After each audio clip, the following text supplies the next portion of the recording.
یہ کہتے ہیں کہ کیا کسی لڑکا یا لڑکی کی شادی اس کی مرضی کے بغیر کر سکتے ہیں؟ یہ بالکل نہیں کر سکتے۔ فقہ حنفی کی روشنی میں لڑکی جب عاقلہ بالغہ ہوتی ہے اس کا نکاح بھی، اس کا ولی بھی اس کی اجازت کے بغیر زبردستی نہیں کر سکتا ہے۔ پیار محبت سے بچی کو راضی کریں، اس کے بعد نکاح ہو سکتا ہے، زبردستی مرضی کے بغیر نکاح نہیں ہو سکتا۔ لیکن ایک میں بات عرض کر دیتا ہوں، بعض بچیاں کہتی ہیں کہ جی میری بالکل مرضی نہیں تھی، میرے سامنے بس نکاح نامہ رکھا، لوگ سب موجود تھے اس لیے میں نے اس پہ سائن کر دیا، پھر میں رخصت ہو کے بھی چلی گئی لیکن میری مرضی نہیں تھی، تو کیا یہ نکاح ہو گیا؟ دیکھیں، مرضی دو طرح کی ہوتی ہے، ایک اس کا اظہار زبان سے کرنا کہ میں اس نکاح پر راضی ہوں، اور ایک ہے کہ زبان بند ہے، دل میں انکار ہے لیکن آپ کے ظاہری عمل سے راضی ہونا ثابت ہو رہا ہے۔ اس کی علامت جیسے یہی ہے کہ سائن کر دیا، رخصتی ہوئی تو چلی گئیں، تو شریعت ظاہری عمل کا اعتبار کرتی ہے۔ یا تو پھر آپ سائن نہ کرتی، کہتی میں اس رشتے کو مانتی نہیں ہوں، نہیں ہوتا کبھی نکاح، زبردستی ہو ہی نہیں سکتا۔ لیکن جب آپ نے سائن کر دیا، آپ چلی گئیں، چاہے کسی کی مروت میں گئیں کہ ماں باپ کا سر شرم سے نہ جھک جائے، شادی خراب نہ ہو جائے، مہمان کیا کہیں گے، دل سے چاہے آپ راضی نہیں ہیں تو بہرحال یہ نکاح ہو جائے گا۔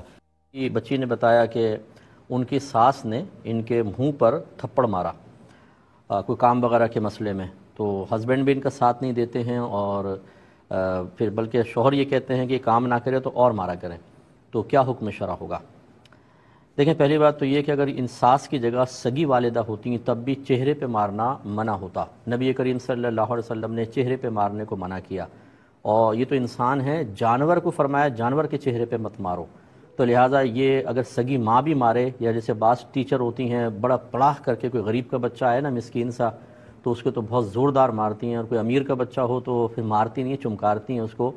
یہ ہر مس نہیں کرتی، لیکن بہرحال یہ جو ہمارے ہاں تفریق ہے یہ بڑی خراب ہے، اور اس طرح بچوں کے منہ پہ تماچے مارنا یہ شرعاً بالکل جائز نہیں ہے۔ پہلا تو انہوں نے کام غلط یہ کیا۔ دوسری بات یہ ہے کہ ساس کو بالکل یہ حق حاصل نہیں کہ وہ بہو پر ہاتھ اٹھائے۔ بہو پر واجب نہیں ہے کہ ساس کی خدمت کرے۔ ہاں، ہم ہمیشہ ترغیب دیتے ہیں کہ انہیں اپنی والدہ تصور کر کے اگر خدمت کریں گی تو جنت پائیں گی، سعادت ملے گی، لیکن واجب نہیں ہے۔ واجب کا مطلب یوں سمجھ لیں کہ ان کے اوپر زجر جائز ہوتا، ڈانٹنا ڈپٹنا، سختی کرنا، یہ چیزیں جائز نہیں ہوتی۔ کریں تو ٹھیک ہے، نہیں کریں تو ان کی مرضی ہے۔ تو خلاصہ کلام یہ ہے کہ یہاں پہ ساس دوسری جگہ بھی غلط تھی۔ پھر تیسرا شوہر کا معاملہ، اسے ایسا نہیں کہنا چاہیے کہ آپ اور ماریں، بلکہ ٹھیک ہے اگر والدہ غلط کر رہی ہیں تو اب یہ بھی نہیں کر سکتے کہ ماں کو ڈانٹے ڈپٹے، پیار محبت سے انتہائی دائرے ادب میں نرم لہجے کے ساتھ گزارش کر سکتے ہیں، اور اس فعل سے روکنا شوہر پہ واجب ہے تاکہ ماں گناہ گار نہ ہو، آخرت میں اس کی گرفت نہ ہو، اور پھر اپنی زوجہ کو علیحدگی میں تسلی کے دو جملے بولیں۔ وہ اس طرح بھی نکمہ پن نہ کریں کہ ماں کے سینے پہ چڑھ جائیں اور چڑھ چڑھ کے باتیں کریں اور بیوی کو پیچھے کر لے اور پھر انسان گناہ گار ہوتا رہے، یہ بھی غلط ہے۔ دائرہ ادب میں رہ کر والدہ کو سمجھائیں اور اپنی زوجہ کے لیے بھی دو جملے تسلی کے کہیں۔ اب اگر شوہر بھی اسی طریقے سے ہاتھ اٹھا دے گا اور ساس پہلے حملہ کر رہی ہے تو بتائیں وہ بچی کہاں جائے گی؟ تو لہٰذا یہ مناسب نہیں ہے۔ اب بچی نے آخری کویسچن یہ کیا تھا کہ آخر ایک لڑکی کس حد تک برداشت کرے۔ دیکھیں، حد تو کسی کوئی بھی متعین نہیں کر سکتا۔ بعض بہت ڈھیٹ قسم کی ہوتی ہیں، گھر میں پٹ رہی ہیں اور سب کچھ، ذلت پسند ہوتی ہیں، انہیں تو کتنا مرضی ڈانٹ لو کچھ بھی نہیں ہوتا۔ اور بعض بچیاں ایسی ہوتی ہیں کہ جو حساس ہوتی ہیں، انہیں گھر میں بہت پیار محبت سے رکھا جاتا ہے، وہ تھوڑی سی بھی اگر ڈانٹ سنیں تو اتنی سینسٹیو ہوتی ہیں کہ فوراً رونا شروع کر دیتی ہیں اور تکلیف زیادہ ہوتی ہے۔ اب ان دونوں کی برداشت کے لیے کوئی ایک پیمانہ تو نہیں ہے، اور کیفیات جب مختلف ہے تو ہم کیسے مقرر کر سکتے ہیں؟ بس یہ ہم سمجھائیں گے کہ اپنا گھر بچانے کے لیے اور بسانے کے لیے آپ ضرور قربانی دیں، لیکن اس میں اپنے بڑوں کو بھی آپ ڈال سکتے ہیں کہ پیار محبت سے ان کو سمجھائیں کہ ایسا ہرگز نہ کریں، ورنہ اس سے گھر خراب ہوگا اور اس کی ذمہ داری پھر سسرال والوں پر ہوگی۔ آپ بہرحال تھوڑا صبر و تحمل سے کام لیں اور اچھے انداز سے اپنی ساس کو ڈیل کریں، اللہ تعالیٰ آپ کو کامیابی عطا فرمائے۔ کسی نے چھپ کر خود ہی اسلام قبول کر لیا ہے، اب وہ پوچھ رہے ہیں کہ کیا اسلام قبول کرتے ہوئے گواہ قائم کرنا ضروری تھا؟ اگر ضروری تھا تو میرے اسلام کی شرعی حیثیت کیا ہوگی؟ دیکھیں، اسلام قبول کرنے کے لیے کسی گواہ کی ضرورت نہیں ہوتی۔ انسان اگر تنہائی میں بھی صدق دل سے کلمہ پڑھ لیتا ہے اور عقائد اسلام کو قبول کرتا ہے، اور جو عقائد باطلہ ہیں جو بالکل اسلام سے متصادم ہیں ان سے وہ اظہار نفرت دل میں رکھتا ہے، تو اس کا اسلام بالکل ویلڈ ہے، بالکل درست ہے۔ لیکن اسلام کا اعلان کیوں کرنا ہوتا ہے؟ تاکہ احکام شرعیہ جاری ہو سکیں۔ مثال کے طور پہ اگر جو بھی بھائی یا بہن نے ہم سے کویسچن کیا، اگر ان کا ابھی انتقال ہو جاتا ہے تو لازم سی بات ہے کہ جس مذہب سے ان کا سابقہ تعلق تھا وہ لوگ اسی مذہب کے مطابق رسومات ادا کریں گے، اور ایک مسلمان کے لیے تو یہ شرعاً جائز نہیں ہے۔ اس لیے ضروری ہوتا ہے کہ اپنے اسلام کو ظاہر کیا جائے، اور تاکہ اس کے بعد جب ان کا انتقال ہو تو باقاعدہ غسل دیا جائے، کفن دیا جائے، نماز جنازہ ادا کی جائے اور مسلمانوں کے قبرستان میں دفن کیا جائے۔ کیونکہ غیر مسلم کے قبرستان میں دفن ہونے کا مطلب یہ ہے کہ میں نے آپ کو پہلے بھی بتایا تھا کہ جیسے ہی ایک شخص حالت کفر میں دنیا سے رخصت ہوتا ہے تو اس پہ لعنتوں کو نزول ہوتا ہے، جس کا سلسلہ پھر بروز قیامت تک ختم نہیں ہوگا، اور شدید قسم کا عذاب. اور مردے جو ہے جو پڑوسی ہوتے ہیں وہ برے مردے سے اذیت محسوس کرتے ہیں. میرے آقا صلی اللہ علیہ وسلم نے ارشاد فرمایا کہ ایک مردے کو اپنے برے پڑوسی سے ویسی ہی اذیت ہوتی ہے جیسے زندہ شخص کو اپنے برے پڑوسی سے. تو اس لیے یہ بہت ساری چیزیں ہوتی ہیں، تو اجرائے احکام کے لیے، احکام جاری کرنے کے لیے اسلام کو ظاہر کرنا ضروری ہے. اگر کوئی یہ بھائی بہنیں سمجھتے ہیں کہ فی الحال اگر اسلام کو ظاہر کیا تو جان کا خطرہ ہے یا دیگر معاملات ہیں تو وہ چھپا سکتے ہیں، مخفی رکھ سکتے ہیں، لیکن جیسے ہی موقع ملے اس کو مسلمانوں پہ ظاہر کریں. یہ مزید پوچھا تھا کہ اگر کمرے میں ہم چھپ کر نماز پڑھ رہے ہوں تو بعض اوقات ایسا ہوتا ہے کہ گھر والوں کو تو پتہ نہیں ہوتا، دروازہ لاک کر کے نماز پڑھتے ہیں، لیکن اچانک دروازہ بچ جاتا ہے، تو اس خوف کی وجہ سے کہ اگر دیر کی تو پوچھیں گے بھی کیا کر رہے تھے، تو نماز توڑ کر دروازہ کھول دیا جاتا ہے. تو اس طرح نماز توڑنے کی کیا شرعی حیثیت ہے؟ دیکھیں اس کا جواب بھی یہی ہے کہ اگر تو جان کا خطرہ ہے، دیگر معاملات ہیں، تو بالکل پھر اس چیز کا اگر انکشاف ہو جاتا ہے، گھر والے آپ نہیں کھولتے، نماز نہیں توڑتے، تو گھر والے پوچھیں گے بھی کیا کر رہے تھے، اور ہو سکتا ہے کچھ دنوں بعد تجسس پیدا ہو اور کسی طرح وہ مطلع ہو کر نقصان پہنچائیں. تو اس لیے ایسی صورتحال میں بالکل نماز توڑ کر جواب دے سکتے ہیں، بعد میں اپنی نماز کو کمپلیٹ کر لیا جائے. ایک ہی کہتے ہیں کہ اگر کوئی طلاق دیتا ہے شوہر اپنی بیوی کو، تحریری طلاق، تو عورت کی عدت کب سے سٹارٹ ہوگی؟ مثلا وہ 3 طلاقیں دینا چاہتا ہے، ایک نوٹس پہلے بھیج دیا، تو ابھی سے طلاقیں سٹارٹ ہوگی یا جب پوری 3 طلاقیں ہو جائیں گی تب سے ہوگی؟ دیکھیں حقیقت تو یہ ہے کہ جب شوہر اسٹامپ پیپر والے کو کہتا ہے نا کہ میری بیوی کو طلاق لکھ دو، تو فوراً طلاق پڑ جاتی ہے. اگر بیوی کو پتہ ہے کہ یہ اس وقت اس نے کہا ہے تو فوراً اس کی عدت سٹارٹ ہو جائے گی. تو ایک اس میں ہو جائے گی، پھر دوسری طلاق دی، پھر وہ عدت تو پہلی چل رہی تھی، اور پھر تیسری طلاق دی، عدت پہلی چل رہی ہے، تینوں اس میں ضم ہو جائیں گی. اور یہ بھی وہ کر سکتی ہیں احتیاطاً کہ جیسے ایک عدت تھی، 1 مہینہ عدت گزاری تھی تو ایک دم دوسری طلاق دے دی، تو پھر اس میں تھوڑا سا اضافہ کر لیں، کیونکہ طلاق کے بعد 3 حیض جو ہے وہ عدت ہوتی ہے. دوران عدت ایک اور طلاق دے دی تو اس کو داخل بھی کر سکتے ہیں عدت کو ایک دوسرے کے اندر، اور چاہیں تو بہتر یہی ہے کہ تیسری طلاق کے بعد پھر 3 حیض مکمل کیے جائیں تو عدت پوری ہوگی. کسی نے پوچھا کہ ہمارے ہاں جب کوئی مر جاتا ہے تو اس کے لیے کھانا کھلایا جاتا ہے، اور اس کو کڑوا کھانا کہتے ہیں، میت کا کڑوا کھانا، اور کہا جاتا ہے کہ جو کھا رہے ہوں وہ اس کھانے کی تعریف نہ کریں. اگر کسی نے کہہ دیا بہت اچھا کھانا ہے بھی بہت یہ، تو پھر کوئی اور بھی مرے گا خاندان میں، کیا حکم شرع ہوگا؟ دیکھیں پہلی بات تو یہ کہ میت کا کھانا یہ 2 طرح کا ہوگا. ایک تو یہ کہ باقاعدہ میت کے کھانے کے لیے دعوت دی گئی ہے، بھئی آئیں، وہ مر گیا ہے اس کے لیے کھانا پکایا ہے، آپ آئیں، صرف کھانے کے لیے، تو یہ بدعت سیئہ ہے، گمراہی ہے. کل بدعت ضلالہ، جو نبی کریم نے فرمایا کہ ہر بدعت گمراہی ہے، اور ایک روایت میں کل ضلالۃ فی النار، ہر گمراہی جہنم میں لے جانے والی ہے. تو میت کی دعوت کرنا، باقاعدہ صرف کھانے پہ انوائٹ کرنا، یہ اسی طریقے سے گناہ گار ہیں، اور یہ سب مطلب اگر اس کو جائز سمجھتے ہیں تو پھر اپنا ٹھکانہ کہیں اور بنے گا. اس سے اللہ کی بارگاہ میں توبہ کرنا لازم ہے. اور ایک ہوتا ہے کہ قرآن خوانی کے لیے یا ویسے تعزیت کے لیے لوگ آئے ہوئے ہیں تو اب وہ کھانا بنا لیا، بھئی آئیں اب کھانے کا ٹائم ہو گیا، کھانا کھا لیں.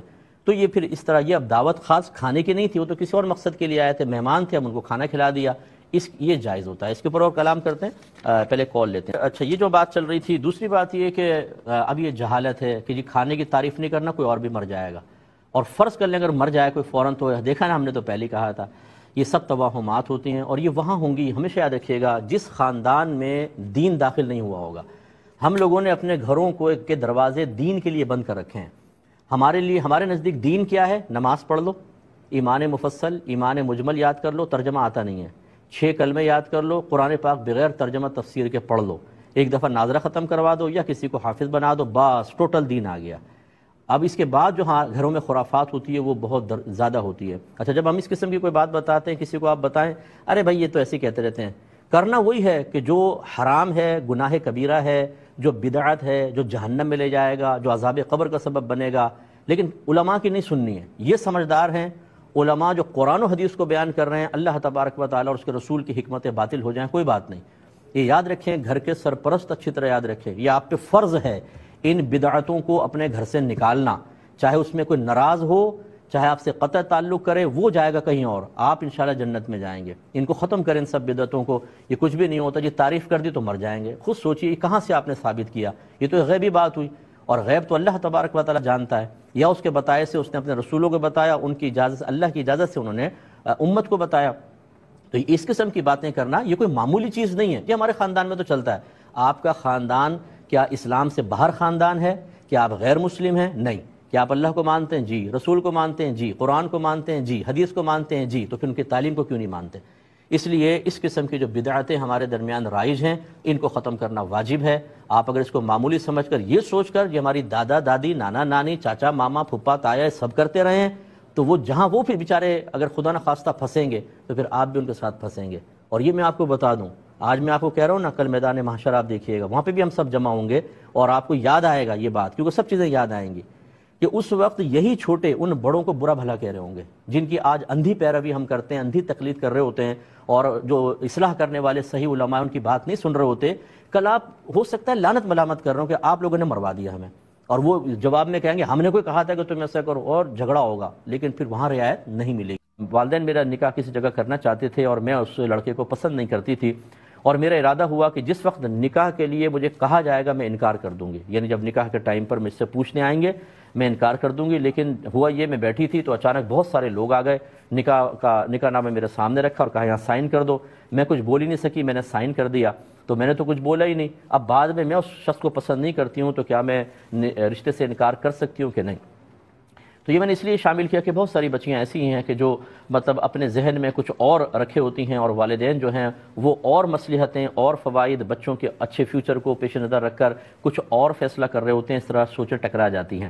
پہلی بات تو یہ ہے کہ میں اکثر یہ کہتا ہوں والدین کو بھی کہ اپنے بچوں کے ساتھ اتنا کچھ دوستانہ معاملہ رکھیں کہ والدین کا روب بھی قائم رہے، لیکن بچے اپنے معافی ضمیر آپ کے سامنے بلا جھجک ذکر کر سکیں۔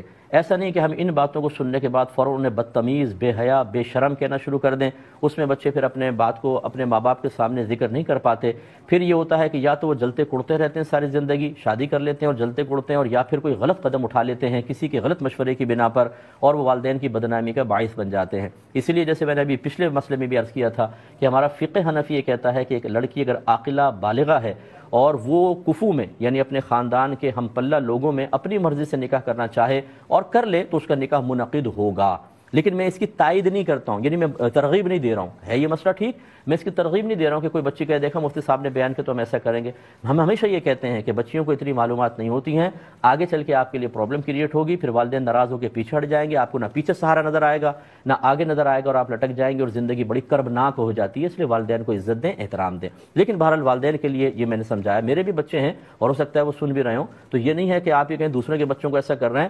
ہم بھی اپنے گھر میں شریعت کو الحمدللہ نافذ کیے ہوئے ہیں، اور میرے بچے میرے ساتھ فرینڈ شپ ہے، ان کی روب و دبدبہ بھی ہے، اور اس کے علاوہ وہ اپنے معافی ضمیر بھی ذکر کر سکتے ہیں، ہم نے ان کو مجبور نہیں کیا۔ دوسری چیز بچوں کے بارے میں ہے کہ آپ مطلب یہ کہ کوشش یہ کیجئے کہ اپنے آپ کو اپنے والدین کی مرضی کے تابع رکھیں، اور ایسا ان کے ساتھ آپ بھی ایک ماحول بنائیں کہ اپنے معافی ضمیر انہیں ذکر کر دیں، تاکہ والدین آپ کی سوچ، آپ کی فکر، آپ کی پسند و ناپسند کو بھی پیش نظر رکھ کر آگے اقدامات کریں۔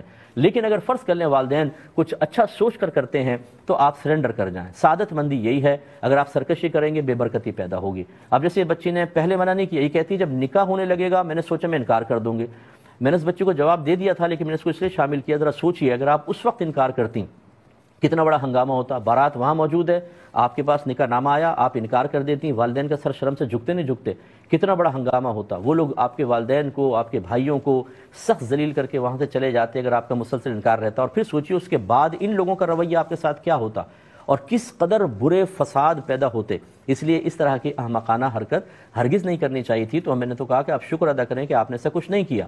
تیسری چیز یہ ہوتی ہے کہ نکاح کے لیے لڑکی کی رضامندی ضروری ہے، لیکن اس رضا کو ہم ظاہر سے پہچانیں گے، باطن سے نہیں۔ لہٰذا مثال کے طور پہ اگر نکاح نامہ سامنے رکھا اور آپ نے اس پہ سائن کر دیا تو یہ سائن کرنا رضامندی کی علامت ہے۔ یا لڑکی کو رخصت کرنے لگے، جیسے پہلے دور میں کوئی فارم وغیرہ تو فل ہوتا نہیں تھا، اور لڑکی چلی گئی، اس نے روکا نہیں، تو یہ اس کی رضا کی علامت ہے۔ اب دل میں چاہے آپ کہیں میں تو اس نکاح کو پسند نہیں کرتی، شریعت ظاہر کا اعتبار کرتی ہے دل کا نہیں، تو لہٰذا آپ کو منع کرنا چاہیے تھا، نہیں کیا تو یہ آپ کی رضا کی علامت ہے اور یہ نکاح بالکل درست ہے۔ ایک مختصر سا بریک لیں گے، ہمیں یقین ہے آپ ہمارے ساتھ ہی رہیں گے۔ بسم اللہ الرحمن الرحیم۔ تو ان بچی سے ہماری گزارش ہے، اور اسی کی طرح دوسری بچیاں بھی یہ یاد رکھیے کہ جس وقت آپ سے اجازت لی جاتی ہے، اگر آپ صراحتاً انکار نہ کریں، یعنی کہ میں رشتے کو مانتی، میں نہیں کروں گی، پھر تو نکاح نہیں ہوگا۔ لیکن اگر آپ ایسا نہیں کرتی ہیں بلکہ پازیٹیو رسپانس دیتی ہیں کہ آپ سائن کر دیتی ہیں یا رخصتی ہو تو آپ چلی جاتی ہیں، تو سمجھ لیجئے یہ ظاہری اعتبار سے اس نکاح سے راضی ہونے کی علامت ہے اور یہ نکاح بالکل درست ہے، تو لہٰذا آپ کا نکاح بالکل درست ہو گیا۔ اب ہمارا مشورہ یہ ہے کہ دیکھیں شادی ہو گئی، اور شادی ہو جانے سے ہمیں اللہ کا ارادہ پتہ چلتا ہے۔ جب تک شادی نہیں ہوتی، ہم کہیں منگنی کرتے ہیں یا کہیں رشتے کا پیغام لے کر جاتے ہیں، تو اس وقت تک ہمیں ارادہ الہی نہیں پتہ ہوتا کہ کیا ہے، وہ یس بھی ہو سکتا ہے رشتہ اور نو بھی ہو سکتا ہے، لیکن جب شادی ہو جاتی ہے، ایک چیز مارز وجود میں آ جاتی ہے، تو اللہ کا ارادہ پتہ چلتا ہے۔ انسان کو اللہ کا ارادہ فعل کے بعد ہی پتہ چلے گا، لہٰذا معلوم ہوا کہ اللہ تعالیٰ نے ازل سے فیصلہ کیا تھا کہ آپ کا اس شخص کے ساتھ نکاح ہو۔ اب ہمارا مشورہ ایسی بچیوں کے لیے جن کو شوہر پسند نہیں ہے، خدا را اپنے والدین کی عزت کا خیال رکھتے ہوئے اور یہ سوچ کر کہ اب اللہ کا ارادہ مجھ پر ظاہر ہو چکا ہے کہ اللہ نے ارادہ فرمایا تھا کہ یہی میرا شوہر ہو، تو میں اپنے اللہ کی رضا پر راضی ہوں۔ دیکھیں آپ کو بہت سی چیزوں میں شوہر پسند نہیں آ رہا ہوگا، ایسی بہت سے شوہر ہم سے رجوع کرتے ہیں کہ مفتی صاحب مجھے اپنی بیوی بالکل پسند نہیں آتی، میں اس کو دیکھتا ہوں تو دل میں نفرت پیدا ہونا شروع ہو جاتی ہے۔ انہیں بھی ہم سمجھاتے ہیں وہ کسی کی بیٹی ہے، کسی کی بہن ہے، وہ آپ کی بیوی ہے اور آپ کے بچوں کی ماں ہے، تو اس کو دیکھ کے اگر آپ کو نفرت پیدا ہو رہی ہے، اگر یہ رویہ آپ کی بہن کے ساتھ آپ کا بہنوئی کرے، آپ کی بیٹی کے ساتھ آپ کا داماد کرے، تو کیا آپ کو پسند آئے گا؟ نہیں آئے گا۔ تو اس لیے اپنے جذبات کو آپ کنٹرول میں کریں۔ اور پھر دوسری بات یہ ہے کہ اگر چند چیزوں سے آپ کو وہ پسند نہیں آ رہا، تو آپ میں بھی تو کوئی نہ کوئی نقص ہوگا۔